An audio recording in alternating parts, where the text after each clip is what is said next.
Bastos ka! Okay. Bastos ka! Ginawa niya si Bo Belga dati. Ginawa niya yan sa amin eh.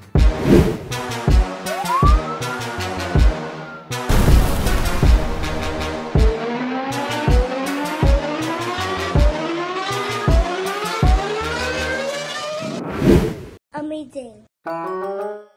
Mainit-init na balita. Natatakel natin mga ka-amazing. Mamaya na kayo magchismisan. Alam mo, kita nyo kung ano karo yung mga pinagagawa namin. So mga ka-amazing, Terence Romeo versus Yeng Giao. 1-on-1, suntukan. Sangka. Basa, Brad Pitt. Ayan na, ang alright. sinabi ni Coach Yeng. Yeng Giao. Yan. May tao talagang bastos. Yan ang sinabi talaga. Kung na rin, matapin yung parents ang konting basic respect.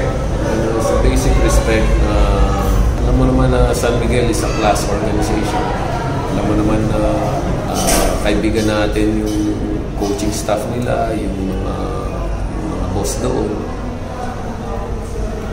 That's just a minimum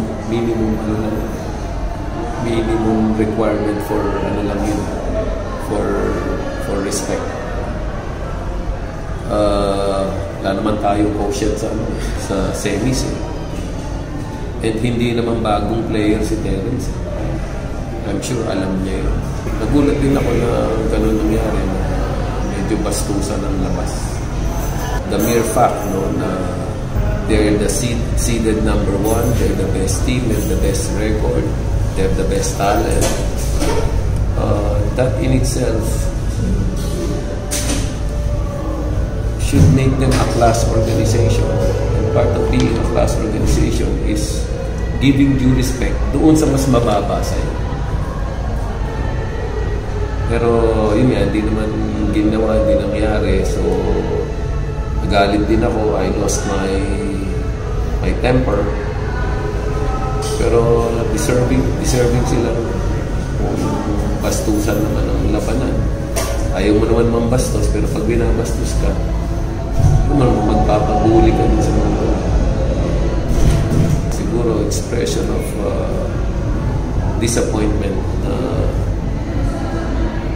expect mo doon sa ganung situation matatapos kayo na may respeto pa rin kayo sa isa't isa. Maganda naman yung laro eh. Wala namang nangyaring untoward, wala namang situation na pwedeng sabihin nagja-justify sa ganun. So, yun lang. Meron talagang ganun. May tao talagang bastos. Wala tayong gagawin. Taong mayabang, may taong bastos. Wala tayong gagawin. Basahin mo ha? Wala naman tayong quotient sa semis eh. Wala na, totoo yun. Wala, oo. Alam natin yan, wala yung quotient sa Panalo semis. Hindi naman bagong player si Terence Romeo. Alam niya yun. So, ang pinapatamaan niya kung sino yung bastos, I see. Terence, kasi siya yung tumira ng last shot. Ikaw, JJ Helterbrand. Pag ikaw ba ang player, mananalo ka na, last shot sa inyo. Ititira mo ba o hindi? Depende bro eh. may oras pa eh. Wala nang quotient sa semis. Oo, pero depende. Siyempre, that's a semis bro. Diba? Oh. Siyempre, pag kalaban mo sila, wala kang pakialam eh. Hindi, kasi, Gets mo? kasi Parang- ang alam ko na ang sequence yan. Guess ko naman na... Hindi, ganito ang sequence kasi. Sumuko na yung kalaban mo. Kasalanan. Kasi hindi na sila dumidepensa. Kasalanan nila yun. Kasalanan nila yun. Ano ba tinuturo sa atin nung tayo? Play until the last buzzer goes off. Ay, iba-ibang. Iba yan ang gusto ko. Tama ba hindi? Tinuro ba sa'yo yan? Totoo yan. You play until the buzzer goes off. You play hard. Always play hard. Protect yourself para sa boxing. Protect Diba? yourself at all time. Pero guess ko rin yung point ni Yeng. Siyempre, Kailangan kung magalit. if you respect the other side, gagawin mo yun. Eh, kung hindi mo naman respect yung other side, wala kang pakialam, di ba? Hindi siya ni-respect ni Terence. That's it.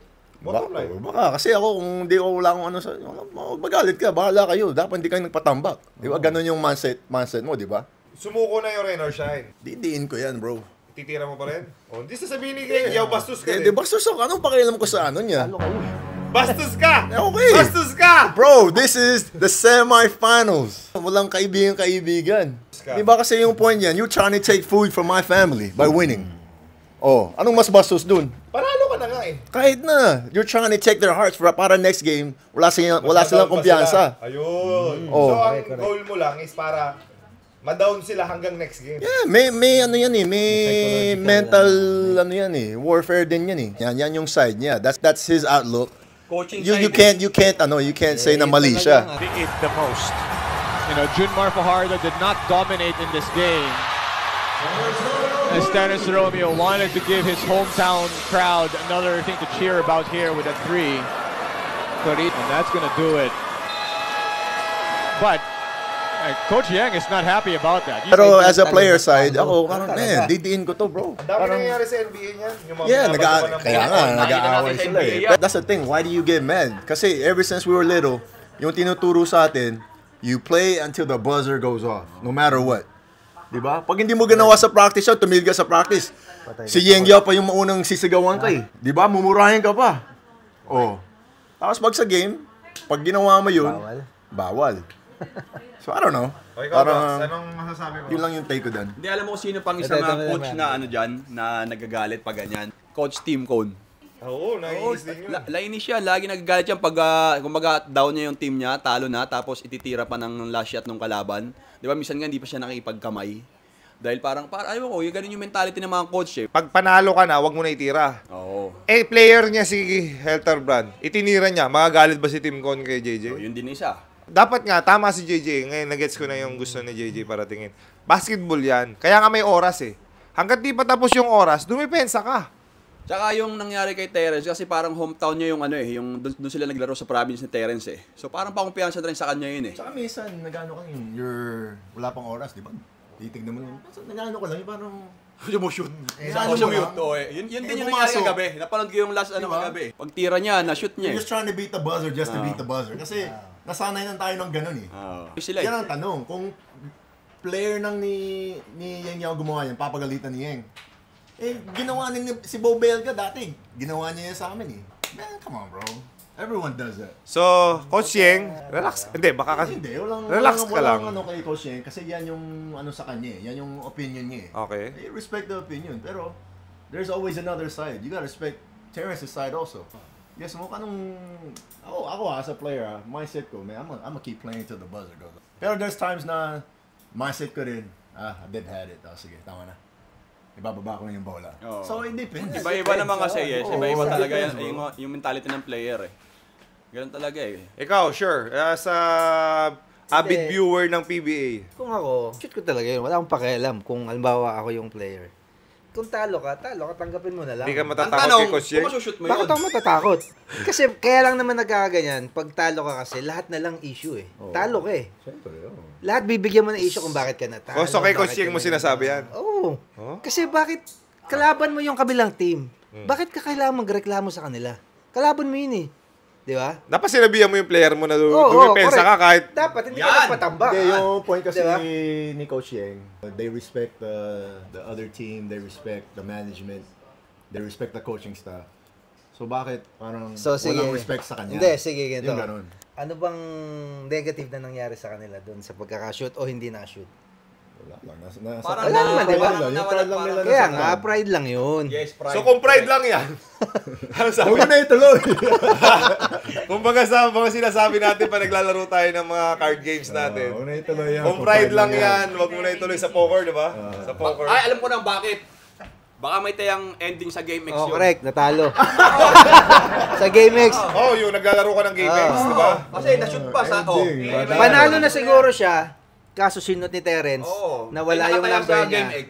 Talo. Magagalit ka talaga. May Magagalit. naglalaro talaga. sa Game X ng game. Oo. Tapos, tama na siya. Tumama na yung tama lucky na. number Ending niya. Sakto na yung score. Tama na. Kaya lang, sinot ni Terence na bago yung number.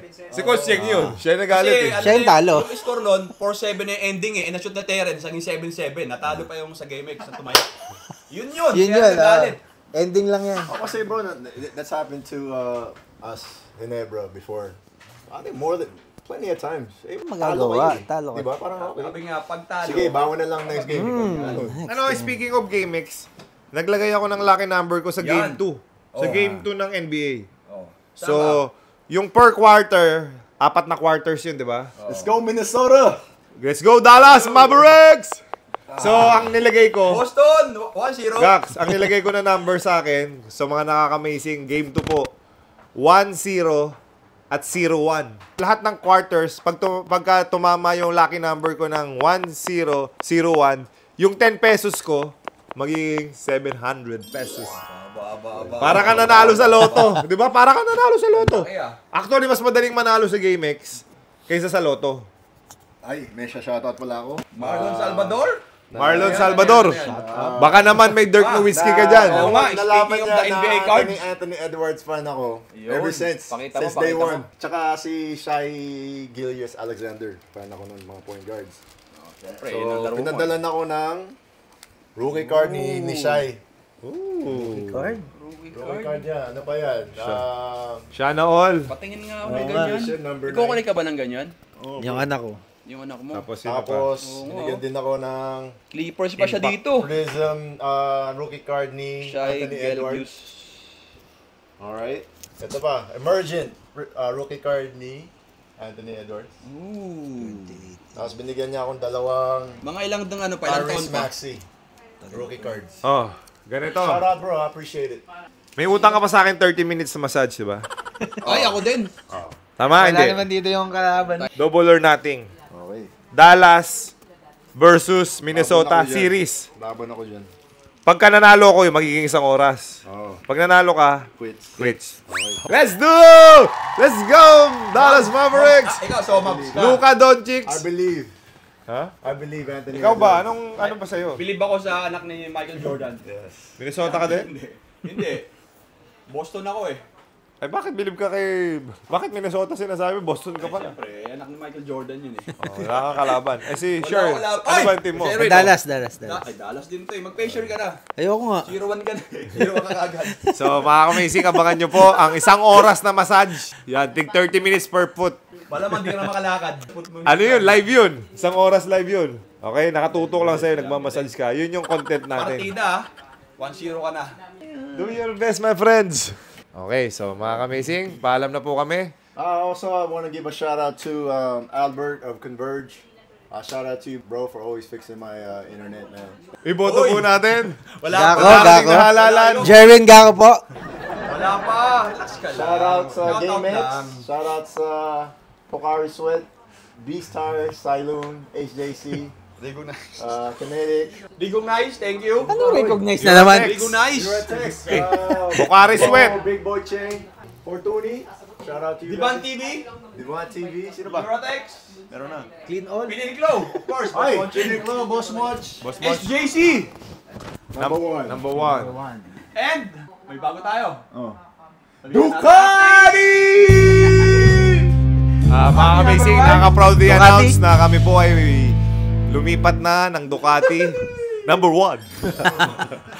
Again, wag niyo po natin kakalimutan sa darating na halalan. Uy, wala pa. Jerwin Gako po. Wala pang sakit, may gamot na. Sinisip ko pa lang. Oh, ano? Tandaan niyo po, wala pa kayong sakit. May gamot na, naka-ready na. Ganun kalupit ang Jerwin Gako. Hindi ka pa nagugutom, may bigas na. Okay? So again, mga amazing. Abangan nyo. Proud announcement po. We are now riding Ducati. Thank you for Ducati Philippines for trusting us. Boss Ito na. Toti. Nabili na namin. Nakuha na namin ang dream bike namin. Dream bike achieved. Ducati, number 1. Oh, sa mga may gas station dyan. Baka naman. Marami pa space yung ano natin, oh. Yung bakit ating ba? HQ, oh. Kailangan, dito pwede dito yung ano. Yan, sa gilid na yan. Ay! Ganito na yung angulo natin, eh. Oh. Sino pa, Mga Jay? ka-amazing. Baka naghanap kayo ng magandang big bike. Kung naghanap kayo, message nyo lang ako. Yan. For sale yung BMW mo? Yes. Isang R90, tsaka isang... R90. And, versus Kawasaki versus 50. Hindi, BMW lang siya sabi namin.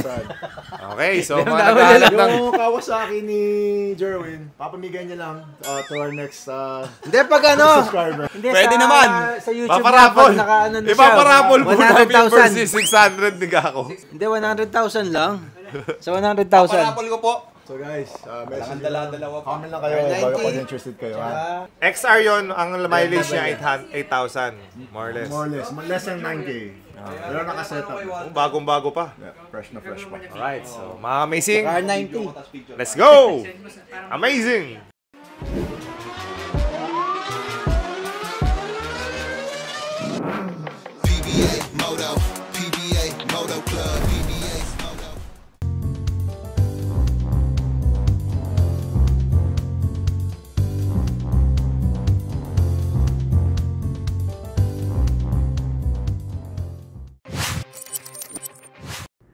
Buksan ang iyong GameX Sports app. I-log in ang iyong account. Magpunta sa menu bar at pindutin ang Lucky 4. Maaari mong tignan ang game schedule. Pwedeng pumili ng match na gusto mo.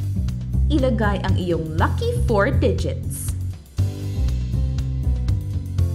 Kung hindi makapag-decide sa itatayang numero, maaari mong pindutin ang lucky pick icon. Pindutin ang proceed. Ang 20 pesos mo ay maaaring manalo ng 10,000 pesos pataas. Maghintay para sa huling resulta ng laro.